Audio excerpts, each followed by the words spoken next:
व दादा पाटील महाविद्यालय कर्जत यांच्या संयुक्त विद्यमाने शाश्वत विकासासाठी युवक पाणलोट आणि पडीक जमीन व्यवस्थापन हा विषय घेऊन आपण 15 जानेवारी ते 21 जानेवारी या दरम्यान या ठिकाणी विशेष श्रमसंस्कार शिबिराचं आयोजन केलं आहे. आजच्या या समारोप कार्यक्रमासाठी आपल्याला लाभलेले प्रमुख पाहुणे प्राध्यापक सोनवणे सर, त्याचबरोबर आजच्या कार्यक्रमाचे अध्यक्ष या गावचे सरपंच शरद यादव काही वेळामध्ये येणार आहे. त्याचबरोबर पूर्व आश्रमीचे कार्यक्रम अधिकारी आणि आत्ताचे कला शाखेचे उपप्राचार्य परदेश सर, त्याचबरोबर राज्यशास्त्र विभाग प्रमुख शिंदे सर, त्याचबरोबर हेही पूर्व आश्रमीचे कार्यक्रम अधिकारी आणि आता वाणिज्य विभागाचे विभाग प्रमुख यादव सर, इंग्रजी विभाग प्रमुख हिपरकर सर, इतिहास विभाग प्रमुख महिमे सर आणि माझ्या सगळ्या सहकारी बांधवांना या ठिकाणी 15 ते 21 जानेवारी या दरम्यान आपण मन, मेंदू आणि मनगट बळकट करण्यासाठी या ठिकाणी आलो.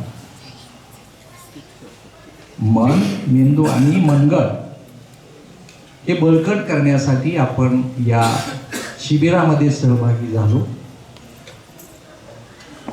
मुळामध्ये ज्यावेळेस शिबिर यायचं आहे त्या दिवशी सगळ्यांना उत्सुकता, म्हणजे शिबिर काय असतं, शिबिरामध्ये काय ॲक्टिव्हिटी असतात, म्हणजे सगळ्यांच्या मनामध्ये एक प्रकारची हुरहुर निर्माण झाली होती, उत्सुकता निर्माण झाली होती. आणि आज त्याचा समारोप आहे. आज सुद्धा सगळ्याच्या मनामध्ये हुरहुर निर्माण झालेली आहे. म्हणजे आपण हे अनुभवलं, पाण्यातील मासा निद्रा घेतो कैसा जावे त्याच्या वंशा कळू येईल. म्हणजे जेव्हा आपण या NSS मध्ये प्रत्यक्ष सहभागी झालो त्यावेळेसच आपल्याला खऱ्या अर्थानं हे शिबिर काय आहे हे आपल्याला समजलं, ते आपण आत्मसात केलं. आपण या 7 दिवसामध्ये ज्या वेगवेगळ्या ॲक्टिव्हिटी राबवल्या त्याच्यामध्ये गाव स्वच्छता असेल, CCT बंधारे असतील, तलाव खोलीकरण असेल, रक्तदान शिबिर असेल, आरोग्य तपासणी असेल, प्रभात फेरी असेल, यासारख्या या आपल्याला मिळालेल्या कालावधीमध्ये आपण वेगवेगळे उपक्रम राबवले. त्या दरम्यान फक्त शारीरिक कष्ट करून चालत नाही. कालच आपण ऐकलं की आपल्या मेंदूचा सुद्धा विकास झाला पाहिजे आणि मेंदूचा विकास घडून आणण्यासाठी या शिबिर काळामध्ये आपण व्याख्यानांचं देखील आयोजन केलं होतं. यामध्ये नवनाथ अडसूळ सर, योगेश अब्दुले सर, नायब तहसीलदार महादेव कारंडे सर, सहाय्यक कृषी अधिकारी उज्ज्वला शेळके मॅडम या तज्ज्ञांची आपण व्याख्यानांचं देखील या ठिकाणी आयोजन केलं होतं. म्हणजे मन, मेंदू आणि मनगट बळकट करण्याच्या हेतूनं हा सगळा खटाटोप आपण या 7 दिवसाच्या कालावधीमध्ये केला.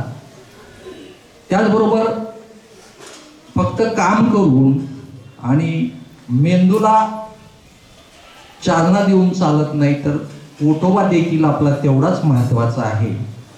आणि म्हणून या शिबिर काळामध्ये आपल्याला मिष्टान्न भोजन ज्याला म्हणतो आपण, असं मिष्टान्न भोजन यामध्ये दादा पठारे, मोहन शिंदे, अंकुश पठारे, शेखर पठाडे आणि आजचे जे आपले प्रमुख पाहुणे आहेत, या प्रमुख पाहुण्यांनी सुद्धा आपल्याला मिष्टान्न भोजनाची मेजवानी दिलेली आहे.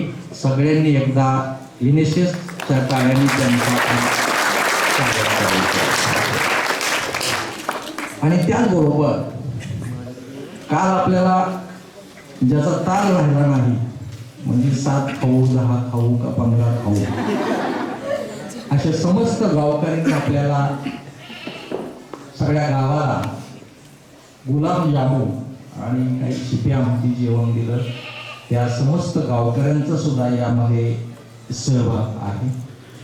अशा वेगवेगळ्या ॲक्टिव्हिटीनं, म्हणजे आपला जो उद्देश आहे किंवा आपण ज्या उद्देशानं या ठिकाणी सर्व संस्कार शिबिरामध्ये सहभागी झालो, तो बऱ्यापैकी मला वाटतं साध्य झालेला असावा. म्हणजे माणसानं सोन्यासारखं होण्यापेक्षा परिसासारखं व्हावं आणि जिथं जावं तिथं सोनं करून यावं. म्हणजे आपण या ठिकाणी आलो, आपण आपल्या व्यक्तिमत्वाचा नक्कीच विकास याच्या माध्यमातून करणार आहोत किंवा बऱ्यापैकी झालेला आहे असं मला वाटतं. त्याचबरोबर शरीराला बिघडवणारं अन्न आणि मनाला बिघडवणारे विचार आणि मनस्थितीला बिघडवणारे लोक यांच्यापासून आम्ही नेहमी आपण लांबच राहिलं पाहिजे, हा बोध आपण या 7 दिवसाच्या काळामध्ये घेतला. पुनश्च एकदा मी आलेल्या सर्व मान्यवरांचं स्वागत करतो आणि माझं प्रास्ताविक थांबवतो. धन्यवाद.